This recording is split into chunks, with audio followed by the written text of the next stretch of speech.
hau haa o te ai koe he rapa nui. Hea te hau haa. E hapao. Hapao? I te aha.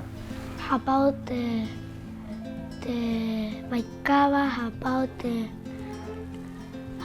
te manu, hapao te hoi, hapao te ariki, hapao te mapoki, hapao te pepe i hapao te matua wahine. Hea koe wana hei reo rapa nui? Me hope o te hau haa? E Ka nui nui ena koe, pe heko ka hapi ena ki te ngā poki o te kāinga. Hea me na ko kai ki ena. Hapao i te aha.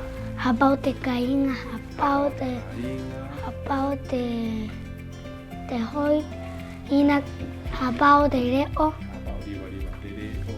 ina ka hoa te ingoingo, Ina hoa te o. ina ka hoa te moai, hakapua. I orana te hua ai, e kouni kau moana. E mo oku meni he huru rapa nui, me ho peo te hau haa. Ko te roa e rā, he ngaroa ko i te nua, i te o one, i te tokerau. Noko he manau peni e tahi no kotu mea. Koe kuia ko te o one, koe kuia ko te Waikawa, koe kuia ko te tokerau.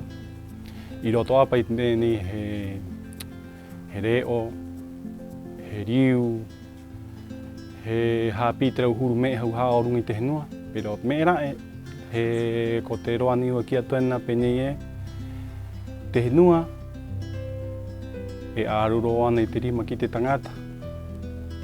Rae tātou ana manau i rā me rae tātou ana ngaro i nei me ki i te ai tātou penei he aha tātou. Ia tōku manau i te roa ni o te hea me he rapa nui.